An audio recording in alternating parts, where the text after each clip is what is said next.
Fusion Mobile, quality e-learning experience on the go. Hello again and welcome to Fusion Mobile e-learning classes. Always, my name is Abubakar Abdul and here we are treating civic education. In this video we are going to be looking at HIV and AIDS, where we are going to be talking about the meaning and brief history of HIV and AIDS. We'll also be looking at how HIV and AIDS spreads, symptoms of HIV and AIDS, preventive measures for HIV and AIDS, effects of HIV and AIDS, and then we are going to look at stigmatization of PLWHA, and then finally the roles of PLWHA. If you're wondering what PLWHA means, I'm going to tell you later in the video. But for now, let's start with our first item, which is the meaning and brief history of HIV and AIDS. I want to believe that you know that HIV stands for Human Immune Deficiency Virus, and AIDS stands for Acquired Immune Deficiency Syndrome. So that's basically what this stands for, HIV, Human Immune Deficiency Virus. Normally you would say, okay, where does the deficiency come from? It's there, but in the acronym they don't normally put the D. And then AIDS, Acquired Immune Deficiency Syndrome. So now let us look at a brief history, a very brief history of HIV and AIDS, and then together with the history we'll be looking at should I say emphasizing more or elaborating more on HIV and AIDS, and then join it together with the history. So Human Immune Deficiency Virus, HIV, is a germ of the virus family. It is an infection which causes acquired immune deficiency syndrome, that is AIDS, a chronic and life-threatening condition. Like other viruses, HIV needs living cells to make copies of itself. HIV spreads very quickly if the process of replicating itself is not brought under control. Now, looking at it from a historical point of view, AIDS, which is the acquired immune deficiency syndrome, first appeared in the 1970s but was recognized in the United States of America in 1981 and detected in Africa, that is in Uganda, in 1982. HIV-1, which is maybe the first detection or recognition of the virus, the name it was given, was discovered in 1983, while HIV-2 was discovered in March 1986. The HIV-2 is prevalent in Nigeria and West Africa and has a longer period of incubation before the full-blown AIDS condition than the HIV-1. The virus enters an uninfected person through a break or cut in the skin or pink lining tissue or mucus.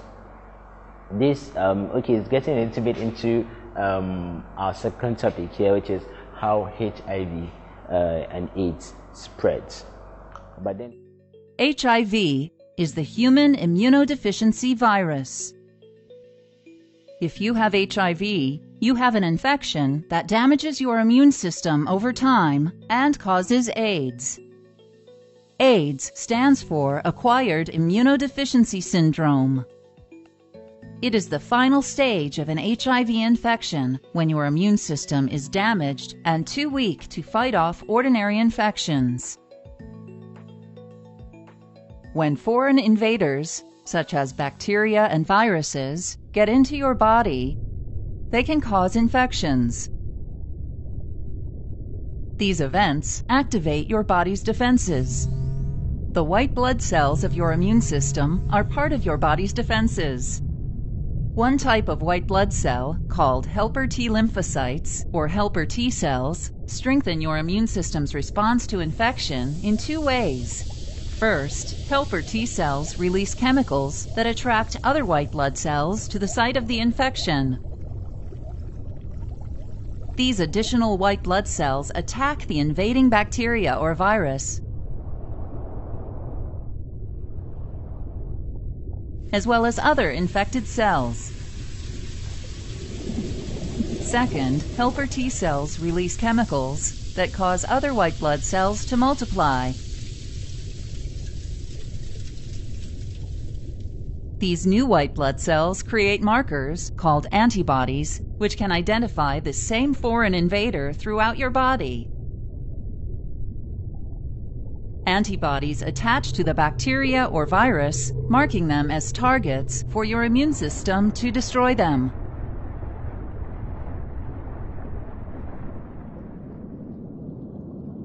If you have HIV, it travels through your blood and other body fluids to infect and kill certain white blood cells. The virus enters helper T cells, which are the primary target. Once inside, the virus makes many copies of itself.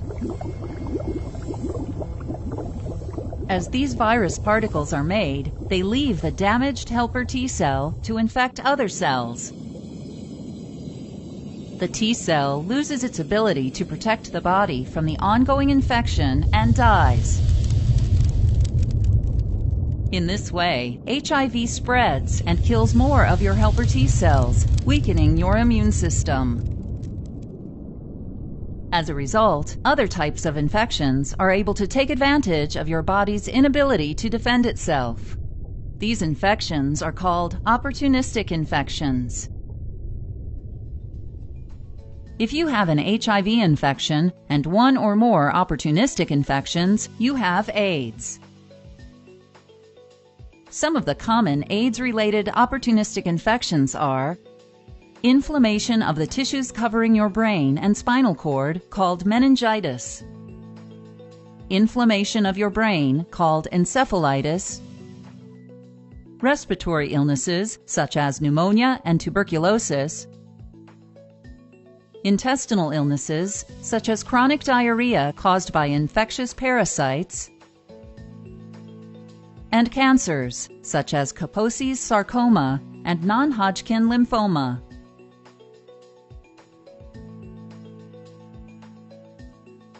HIV passes from person to person through infected body fluids. HIV can enter your body during unprotected sex, while sharing drug injection needles, during your own childbirth, while breastfeeding from your mother, or from contaminated blood or blood products. Although there is no cure for HIV, drugs called antiretroviral medications can reduce the amount of HIV in your body.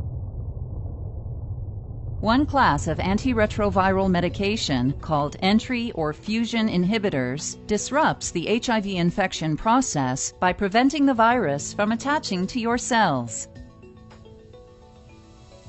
Other classes of antiretroviral medications include reverse transcriptase inhibitors, protease inhibitors, and integrase inhibitors.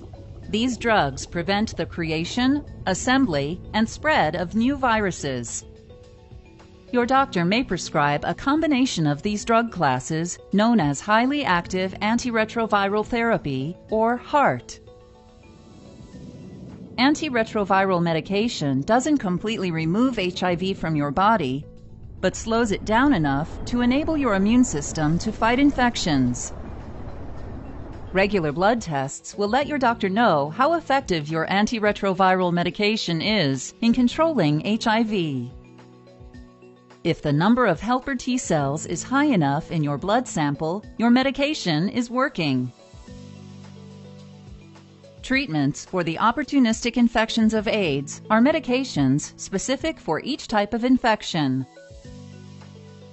For example, your doctor may prescribe antibiotics if you have pneumonia or tuberculosis. To avoid getting or spreading an HIV infection, know your HIV status and your partner's status by getting tested regularly. The most effective way to prevent HIV infection is to avoid vaginal and anal sex. When engaging in sexual activity, you will be less likely to contract HIV if you only have sex with one uninfected partner or use latex condoms for protection. Avoid using injectable illegal drugs or sharing drug needles because the needles may have the virus on them. Avoid intoxication from drugs or alcohol because you will be more likely to engage in unsafe sexual behavior. But then again, briefly now we've just looked at meaning and a brief history of HIV and AIDS. I hope you're paying attention to that. If you didn't get that, you can simply just go back to the beginning of the video and watch it over again. So now let's just go to our second item here, which is how HIV and AIDS spread, how people get to contact HIV and AIDS. So the following are ways how HIV and AIDS spread. Number one, we have sexual misconduct. Number two, we have when blood is transfused without necessary and proper screening. Number three, we have having unprotected sex. Number four, we have commercialized prostitution. Number five, we have handling body fluids and blood without hand gloves. Number six, we have not flushing and cleaning water closet properly before use, as some people do pass both fluids and blood during stooling. Number six, we have sharing sharp and pointed objects that are not regularly sterilized. And then number seven, we have the sharing of skin piercing tools. All these are how HIV and AIDS spread: unprotected sex, sexual misconduct, when blood is transfused without necessary and proper screening, when they transfuse blood without actually checking whether it's infected with HIV or not, and then you give that blood to someone who is not HIV positive, he can be, or he's definitely going to be infected by the virus. So basically these are the ways how HIV and AIDS spread in our society. And now let us look at the symptoms. How do you begin to know that someone has HIV and AIDS? Or these are the symptoms, these are the noticeable facts, what you should notice, what you should consider to know whether or not someone has HIV and AIDS. So now we're going to look at the symptoms, but before we start looking at them, a question is going to pop up on your screen right now, and I'm confident you're going to answer the question without any difficulty. Here's the question. Welcome back from that, and I am hoping the answer you picked is C, because that is actually the right answer to that question. So before the question popped up, I said we are going to look at the symptoms of HIV and AIDS, and the following are some of the symptoms of HIV and AIDS. Number one, we have when there are swellings in the neck, armpits, and private parts. This is one of the symptoms of HIV and AIDS. Number two, we have when one develops interminable pains in the joint. Number three, diarrhea lasting for more than 1 month is another symptom. Number four, attacks of unending fever, malaria, stomach pain, headache, catarrh, chest pain, cough, and pneumonia. All these are symptoms of HIV and AIDS. Also, emaciation or wearing away of body tissue such that the sufferer appears bony, thin, and pinning away. That's another symptoms of HIV and AIDS. Also, we have the continual loss of appetite, we have dehydration due to consistent stooling, and then we have total depression, that is psychological hangover. You are always depressed. That's another symptom of HIV and AIDS. And then finally, we have unexplainable fatigue, powerlessness, and restlessness. All these are symptoms of HIV and AIDS. So whenever you find yourself, I'm hoping you will never find yourself in any of this situation, but just in case you tend to experience any of these symptoms that we've mentioned, just try as much as possible to go to the hospital and get yourself checked. So if it's not, hopefully it will never be, so if it's not HIV, at least the doctor is going to prescribe the proper medicine for you to take and be well and healthy. So now let's move to the next item we have here, which is the preventive measures for HIV and AIDS methods.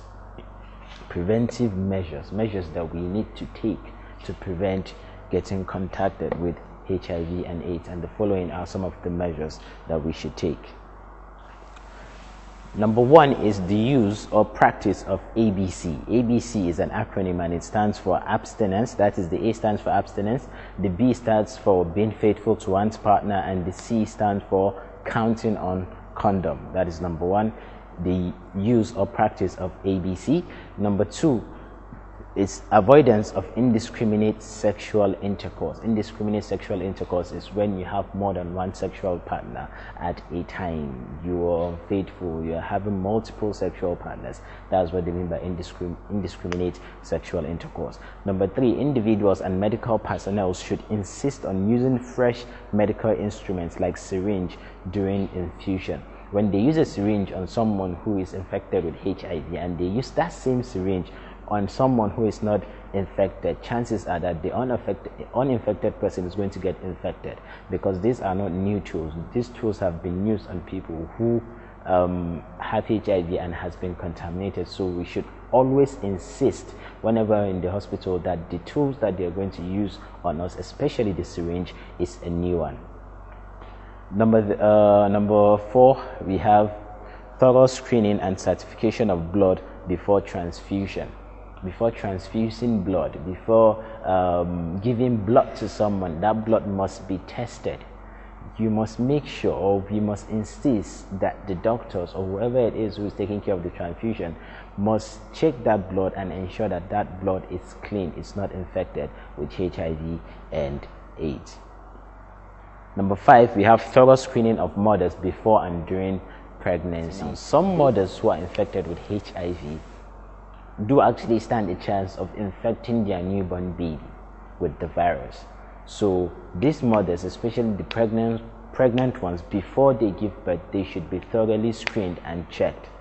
If, for instance, they find a mother and it turns out that she is infected with the virus, there are measures that could be taken to downtone, to reduce the risks of the baby being infected with the virus. So a thorough screening of mothers, pregnant mothers, should be in place. So thorough screening of mothers before and during pregnancy is another preventive measures for HIV and AIDS. Number 6, people are advised to make use of personal blades and clippers in hair and barbing salons. If you can afford it, it is advised that you have your own clippers or blades when you go to the barbing salon, when you want to barb your hair. If you can afford it, it's advised that you buy your own clipper. But if you can't afford it and then you go into the barbing salon, then try as much as possible to ensure that the barber or whoever it is that's going to cut your hair sterilizes the clipper or the blade, whatever it is they're going to use to cut your hair. Make sure it is sterilized. That is a big preventive measure for HIV and AIDS, because a lot of people just assume the only way, or the most popular way, or the most known cause or agent to contact HIV and AIDS is sex. That could be true. Intercourse, that could be true. But then a lot of people underestimate how they can contact HIV and AIDS through clippers, unsterilized clippers. Because if they barb someone who is infected with HIV and AIDS, and maybe that person gets injured and their blood stains the clipper or so, and then they barb you with that same clipper and they injure you, definitely you're going to get infected with the virus. So people are advised to make use of personal blades and clippers in hair and barbing salons. Let's take 2 more. 1 should be mindful when interacting with someone with an open wound. A friend of yours or maybe a stranger is injured and the wound is all open, and you want to, because you're a Samaritan, or you want to be a good Samaritan, you go and you just start handling the wound. That is not advisable. You should always be careful when you're interacting with someone with an open wound, because if they are infected and you go while handling the wound, you get yourself in contact with it, there's a possibility that you're going to be infected with HIV. So try as much as possible to take precautions. Try as much as possible. If you know you are not professionally skilled, you are not adequately skilled to handle it, let the professionals just try. If you really want to help, try and get medical attention for the person who just got injured. Don't just rush in and say you want to handle the situation when you don't have the necessary skill and you don't know how to take precaution. So try as much as possible to avoid interacting with people with open wound, or at least getting in touch with that wound. And then the last one we're going to take is resist indulging in sexual perversion such as hot kiss, cunnilingus, oral or anal sex, lesbianism, bestiality, and homosexuality. Just try as much as possible to avoid it. If you must have sex, if you must have intercourse with anybody, then the least you could do is use protection, that is condoms. Apply the use of condoms if you must, but the best prevention you can have is not to even engage in this sexual perversion. Is try as much as possible not to even engage in sexual perversion. So that's the last preventive measure we're going to take, preventive measure for HIV/AIDS, and I'm hoping you're actually following. So now let us look at the effects of HIV and AIDS on us and the society, basically. So some of the effects of HIV and AIDS include: the individual dies sooner or later since it has no permanent cure. Number 2, it can wipe an entire family, as it could pass from the couples to their children if carelessly handled. Number 3, it can render a man a widower or a woman a widow and the children orphans. Number 4, it leaves a stigma or scare on both the patient and the entire family. Number 5, this leads to social discrimination. Number 6, the family suffers more if the breadwinner is affected by the disease. It means poverty or dwindling in family income. And then the last one we are going to take, it could turn the affected person into a social miscreant or psychopathic object. All these are some of the effects. Most effect, if not all, of HIV and AIDS is negative effects. Negative effect on the carrier, negative effect on the victim, on the patient, whichever word is okay for or with you.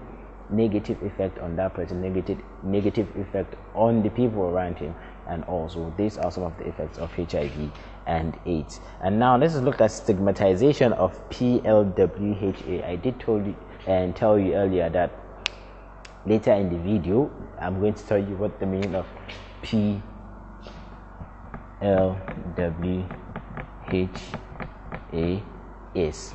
This simply means people living with HIV and AIDS. PLWHA simply means people living with HIV and AIDS. Now, when we're talking about stigmatization of people living with HIV and AIDS, the biggest, should I say, the most popular recognized reason why people stigmatize people living with HIV and AIDS is lack of information or misinformation. It is common that when people see people who are infected with HIV and AIDS, they tend to shy away from them. They tend to disassociate themselves from those people. They tend to stigmatize them. They tend to even abuse them, isolate them from society and all that. But then again, thank God there's a lot of enlightenment going on, and people are beginning to understand that you can actually hang out with these people as long as you are cautious. And you cannot get HIV by shaking someone. You cannot get HIV by eating the same food with that person, or even from the same plate. You're not going to get HIV with that person.